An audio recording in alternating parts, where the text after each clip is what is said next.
In this devotional, I'm going to share with you 3 thoughts from Proverbs chapter 28, verse 2, where I'll ask the question, has our land sinned?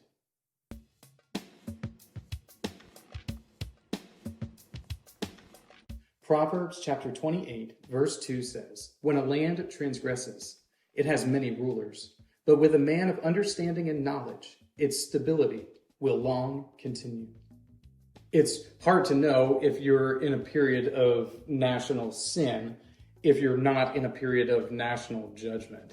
It's one of those little things that's kind of difficult to put your finger upon.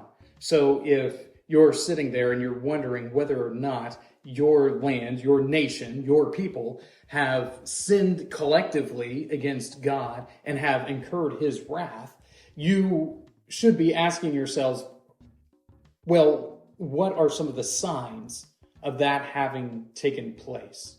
What is the result of cultural sinfulness against God? You can find out if your land has sinned by the number of rulers that you have, by whether or not your society is stable, and whether or not your rulers have understanding. Here are 3 thoughts from Proverbs chapter 28, verse 2. Thought number 1, many rulers. When the land, when the nation, when collectively the society sins against God, there will be many rulers. Now, in Solomon's day and age, many rulers would mean that there would be many people gaining the throne one after another. And this you can actually see in the history of Israel, that when the kings become increasingly wicked, that their reigns become increasingly brief. The number of rulers adds up quickly because one king usurps another king, who usurps that king, who kills that king, and then it is just a stacking up of rulers, one on top of the other, each killing the last. These many rulers, when you have many rulers in a short period of time, they are likely part of the judgment of God against that nation. When a nation has many rulers, one after another, it is a sign that the land has transgressed against God. Thought number 2, stability.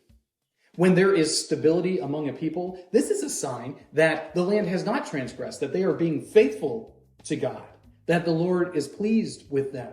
When a nation has stability, it means that the people generally have the same sort of ethical practice, the same sort of morality that is reflective of the way that God, the author of ethics and morality, wants them to live. When that stability begins to break down, it is typically a sign, an indication that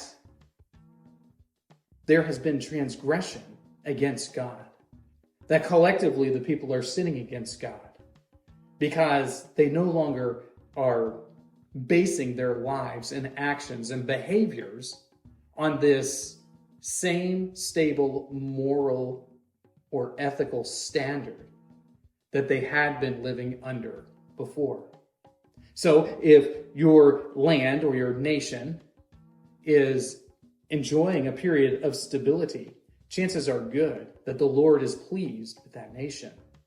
If you're experiencing a period of instability, chances are good that the land has sinned against the Lord, has abandoned his way of living, and as such is starting to have internal strife.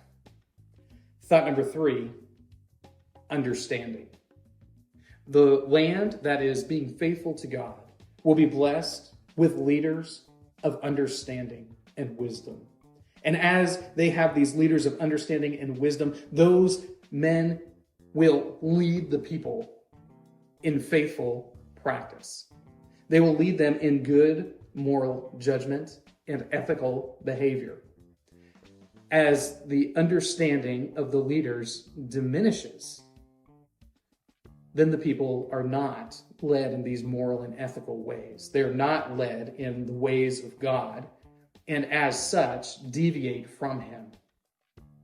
When the land transgresses against the Lord, trouble always ensues. Because of this, it's vital for everyone, for the good of their society, the good of their nation, the good of their culture, to faithfully serve the Lord in all things. These three thoughts come from the assigned reading, Proverbs 28. If you'd like to read through the Bible with me, you can do so by joining the Facebook group Through the Bible, where we are reading the text of Scripture together.